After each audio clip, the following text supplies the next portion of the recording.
Bienvenidos a esta tercera y última sesión. En la segunda sesión anterior veíamos cómo la mentalidad creada, formada y propagada por la Ilustración y a través de las ideas ilustradas, todas las revoluciones liberales y socialistas, permitieron a través del sistema educativo que la mentalidad y cultura por la cual el hombre moderno contemporáneo seguía es la cosmovisión personal de las cosas, del mundo, de su propia vida, y que lo puede encauzar como le dé la gana, sin ningún otro tipo de referencias, más que el yo. Es la autodeterminación del yo, como veíamos. Como muy bien dijo Plinio Correa de Oliveira, en Revolución y Contrarrevolución,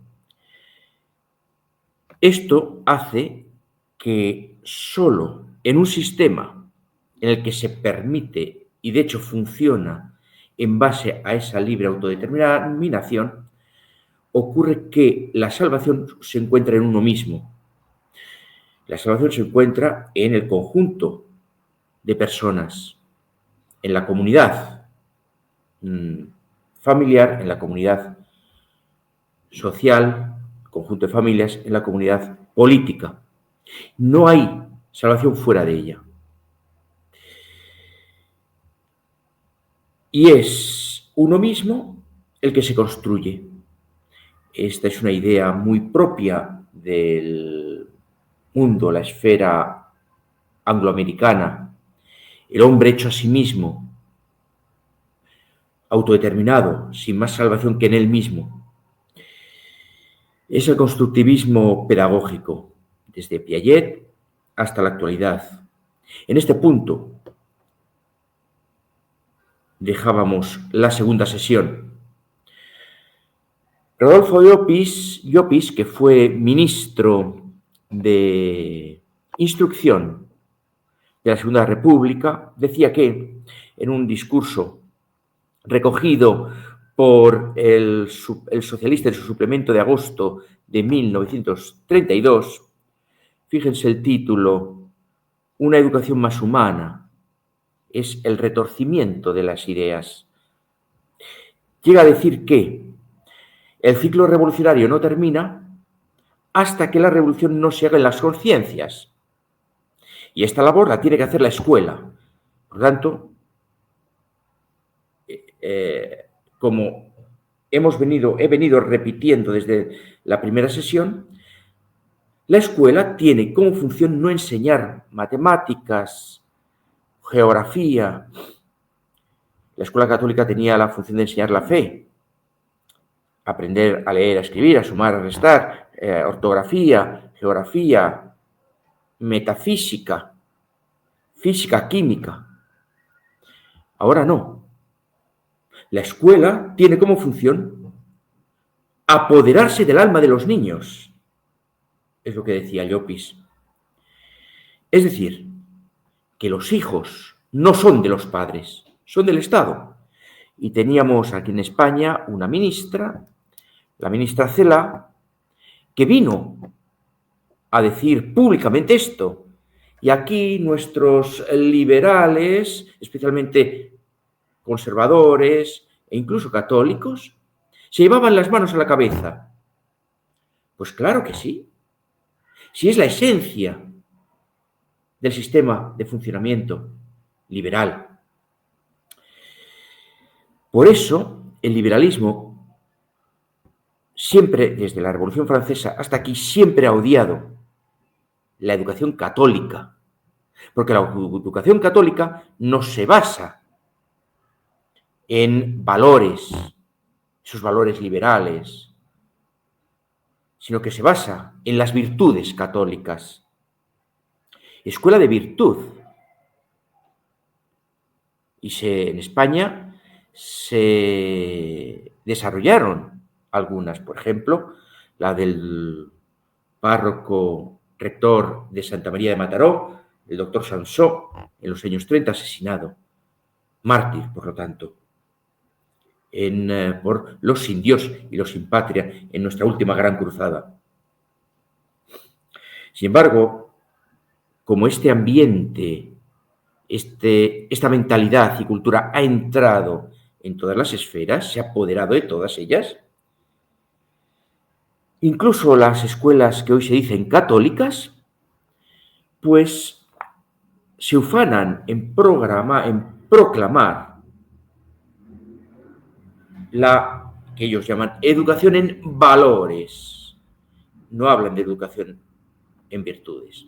Pero es que si cogemos la Iglesia hoy en día, sigue diciendo, lo que pasa que no lo expresa. Pero esto lo sigue diciendo.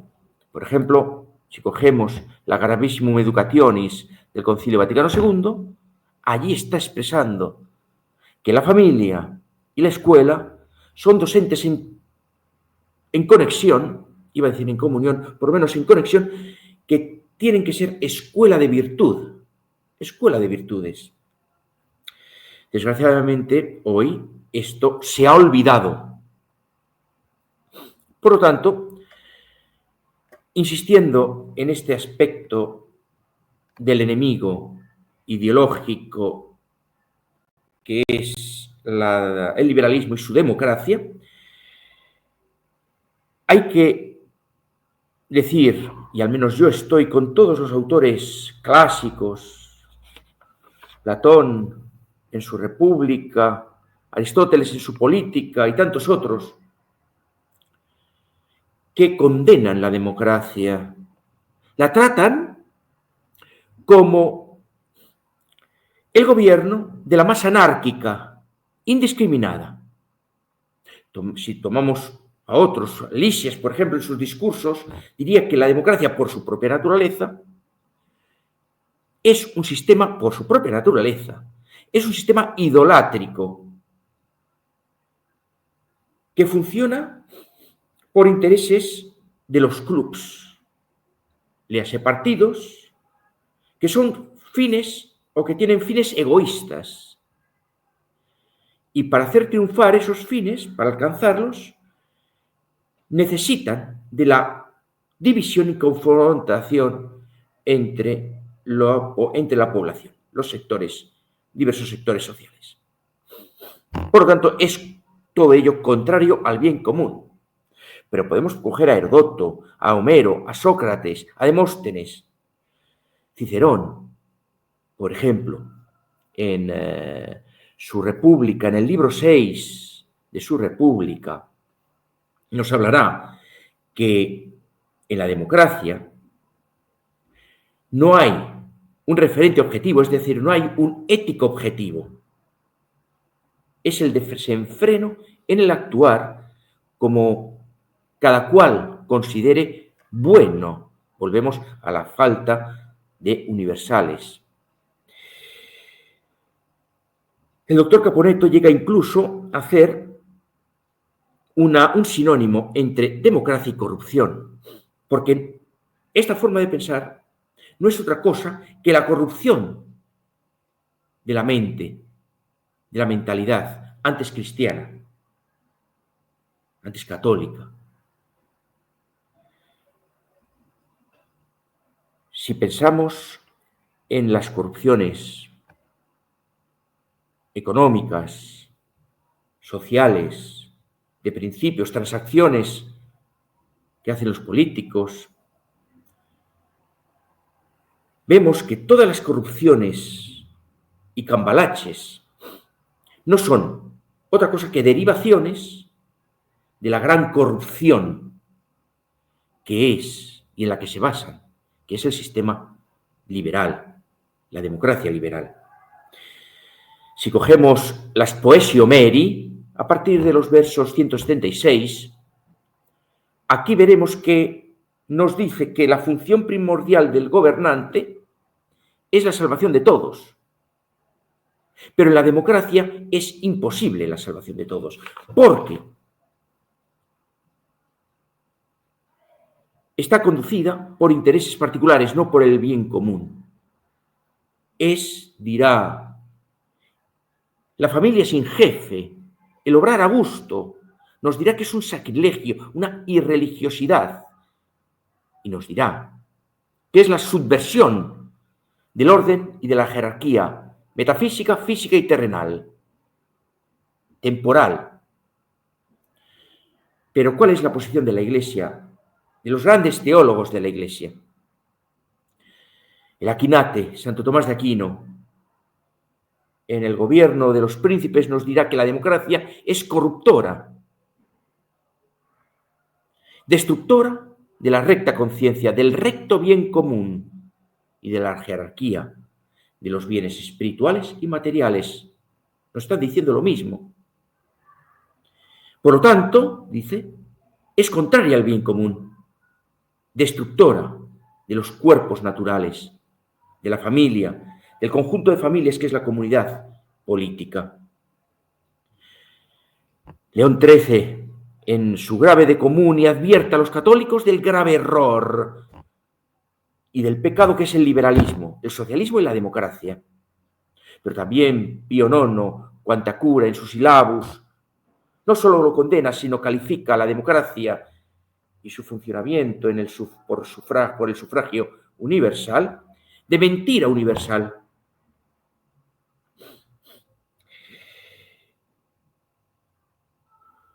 Todos los pontífices, San Pío X, Pío XI, Pío XII,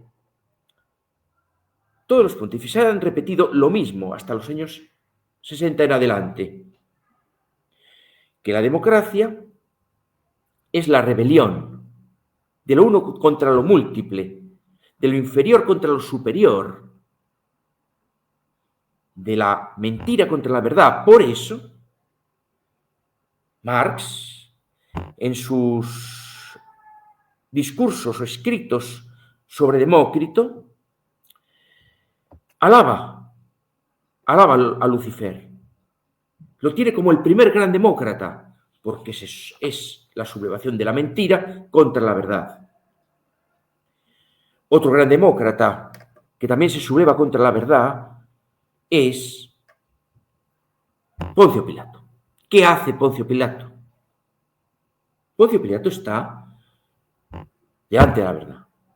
La verdad le dice, yo soy la verdad. Él le pregunta, ¿qué es veritate? Y Jesucristo le responde, yo soy la verdad. Y Poncio Pilato reconoce la verdad, porque dice, no encuentro culpa en él. Por lo tanto, lo que debería hacer aquel que reconoce la verdad, esté de acuerdo o no con ella, es someterse a ella. ¿Pero qué hace Poncio Pilato? Pone la verdad a votación. ¿Qué queréis que haga con la verdad? Crucifica al bien y a la verdad, le dicen los partidos políticos de la época. Allí en el foro, ¿quiénes están? Fariseos, saduceos, los principales partidos y sus representantes y los militantes. Y ellos hablan por el pueblo, se abrogan que ellos son el pueblo, la representación del pueblo. Es así como funciona la democracia liberal, popularmente conocido como democracia. El pueblo lo quiere, crucifico a la verdad.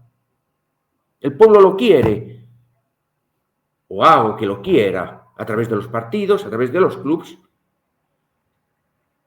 Apruebo el asesinato de un bebé prácticamente al nacer. Hasta ese momento lo puedo votar. ¿Y por qué no? Bueno, y con ello puedo hacer leyes. La democracia y sus partidos son, por lo tanto, no solo contrarios al bien común, sino destructores de los órganos naturales de la sociedad, de los órganos naturales, que ya dijimos, tenemos la familia, el conjunto de familias, la sociedad natural, la sociedad política, tenemos las parroquias, las cofradías, tenemos la iglesia, tenemos el ejército, los gremios.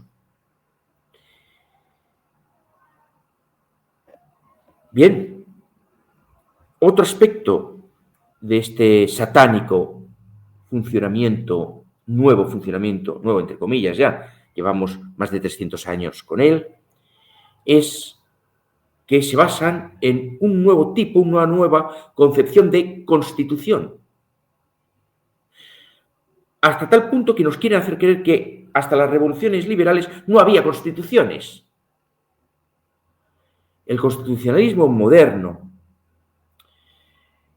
bien intelectualizado y desarrollado por gentes como Kelsen, en su teoría del derecho constitucional o la teoría general del derecho, establece que no existe la ley natural y, por lo tanto, tampoco la ley divina.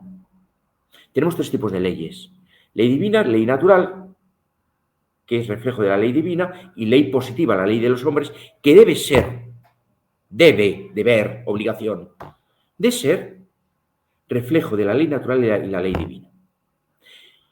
La democracia liberal va contra todo esto. Y, dice Kelsen, aquí la única soberana es la ley hecha por los hombres, la ley positiva. Y lo que dicen los hombres, lo que dice la ley positiva, que está bien, que es legal, está bien. Y lo que dice que está mal, que es ilegal, está mal. Kelsen, ese erudito, falso erudito judeo-austríaco, todo el Estado que llamamos ahora de derecho, el Estado social y de derecho y de bienestar, se basa en Kelsen.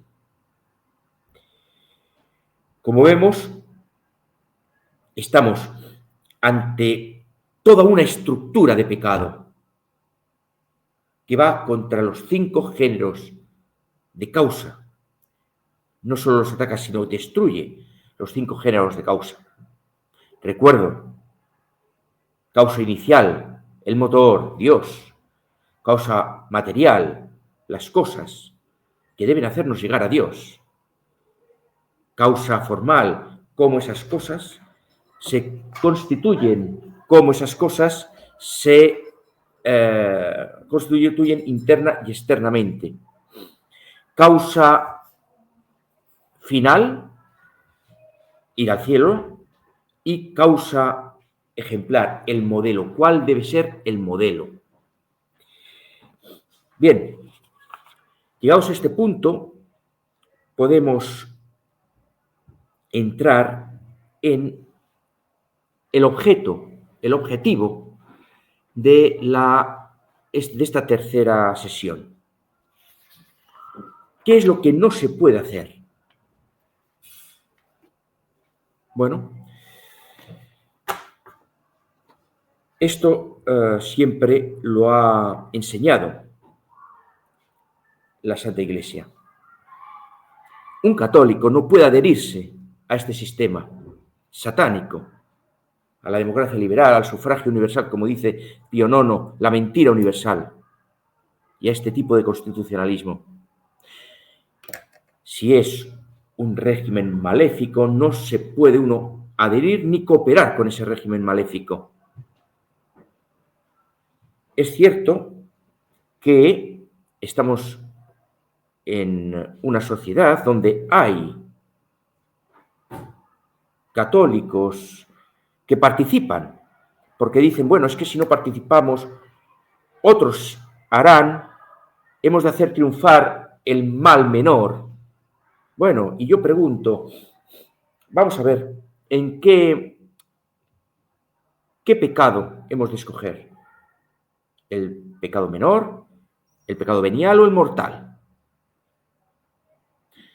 La respuesta es ningún pecado. Es más, debemos estar contra el pecado. El error y el mal no tienen derechos. No hay tolerancia ante el mal. Esto es lo que siempre enseñó la Iglesia, hasta los años 60.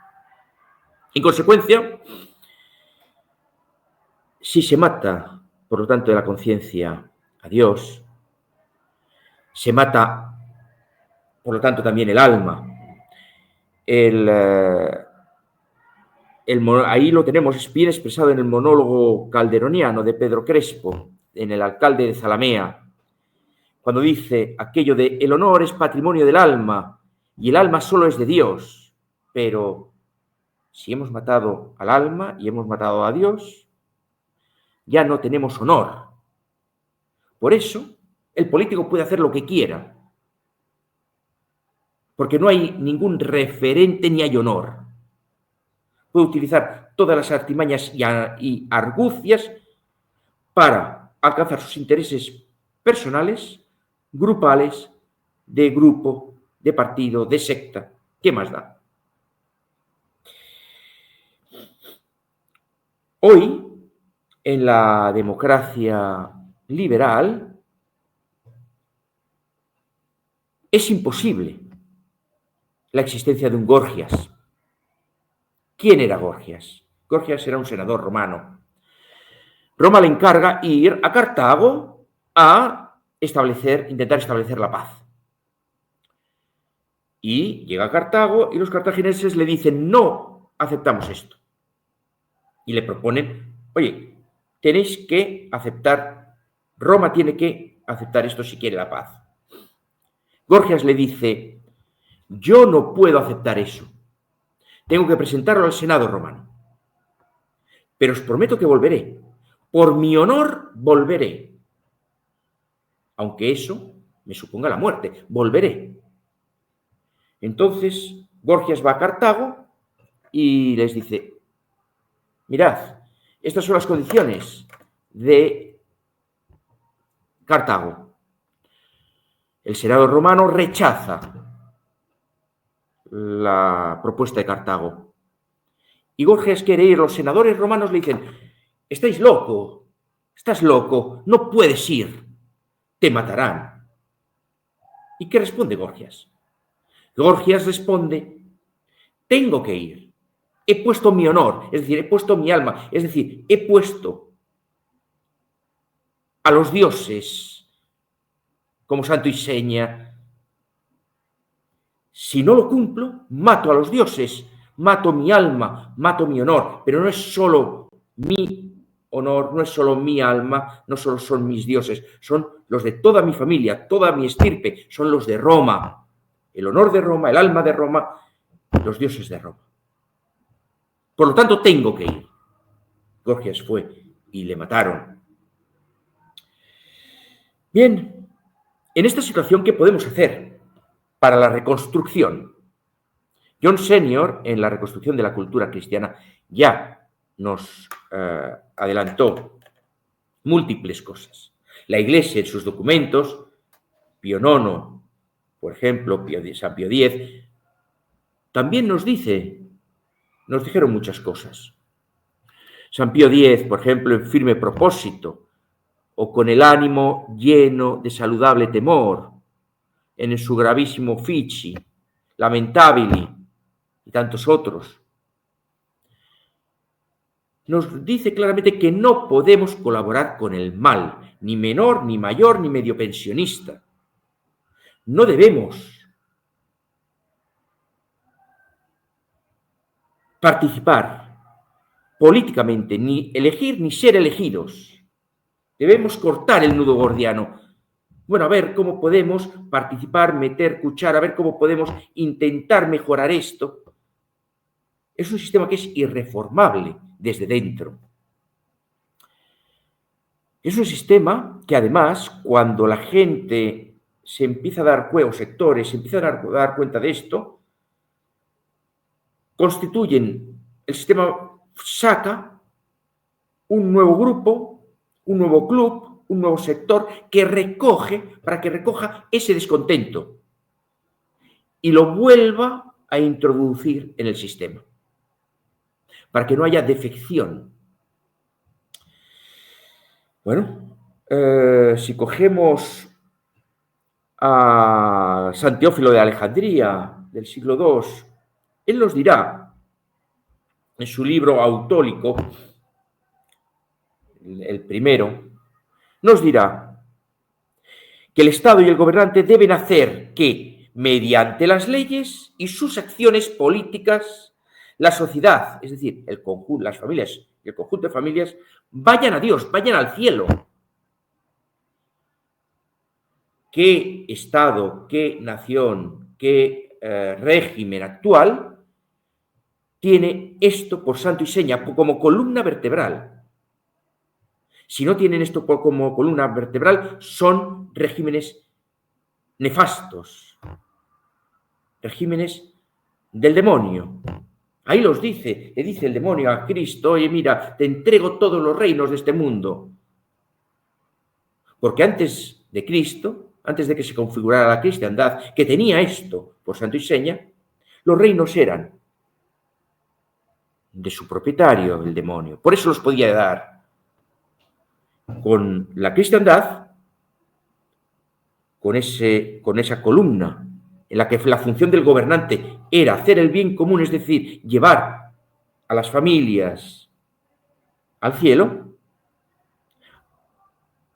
hacía que aquel régimen, con sus pecados, con sus funcionamientos, con su praxis diaria, en la que también había sus errores, pero en su conjunto hacía que la gente se encaminase o posibilitaba que la gente pudiera ser encaminada hacia Dios, hacia ese bien. Por lo tanto, debemos decir que el bien común tiene tres factores: bienestar, virtud y salvación. El bienestar tiene que estar orientado hacia la virtud individual y colectiva. La virtud tiene que estar enfocada, ordenada hacia la salvación. Y la salvación enfocada hacia Dios. No es la salvación en los partidos y en el propio régimen o sistema. Quito un partido porque no me gusta, porque hace cosas que, a ver, pongo otro, a ver si. La salvación está en Dios. Ese debe ser el mapa que nos dé un sistema en Dios, un sistema bueno. Por lo tanto, y para concluir, no debemos colaborar con él, ya lo he dicho, debemos hacer la guerra a este sistema de diversas maneras, pregonando las mentiras o sus mentiras, escribiendo, o en época bélica, física, participando en la medida que uno puede, enrolándose, en definitiva, con el arte de la pluma o otro tipo de armas, si estamos en una situación bélica, como los cristeros, como la Vendée o como nuestra última cruzada de 1936, con las armas. En cada momento se requerirá un tipo de actuación, o dando una charla, una conferencia, como la que estoy realizando ante ustedes. Debemos de recuperar el clásico sistema de organización de la monarquía católica, universal, ya esquematizada en la primera charla, fundamentada, simplemente para recordarlo, en los órganos naturales: familias, parroquias, cofradías, escuelas, gremios. Y Cristo ha de ser la medida de todas las cosas. Cristo y la ley divina del actuar humano en todos los ámbitos: esposos, padres, legislación, en economía, comercio, negocios, escuelas, educación, formación.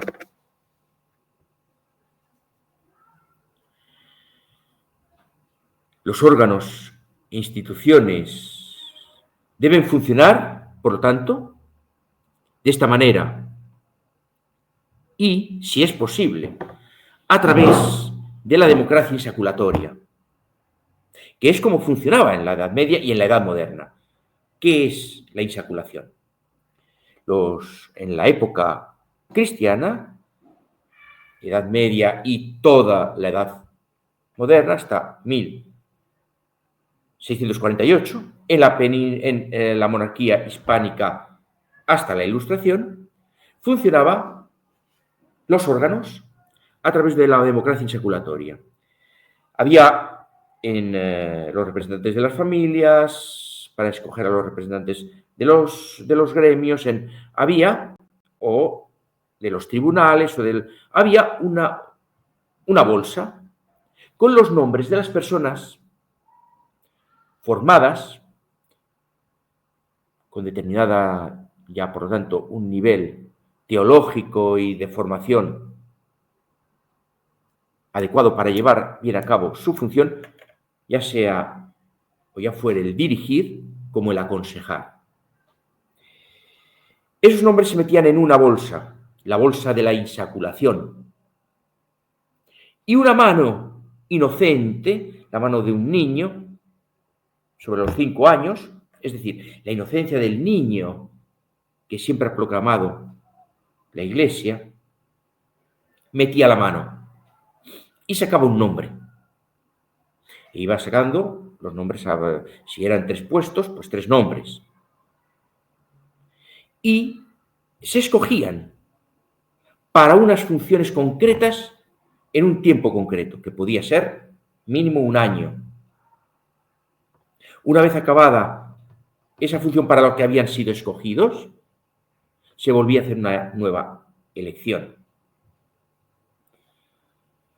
Así funcionó la monarquía católica, el régimen y sistema católico.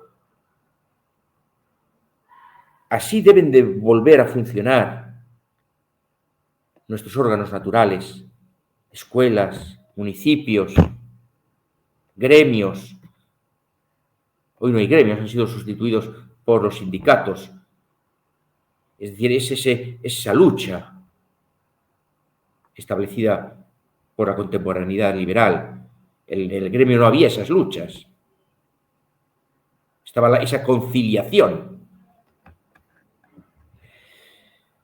Por lo tanto, en conclusión, formar una sociedad paralela por la cual los católicos no necesitemos del sistema liberal y de su Estado.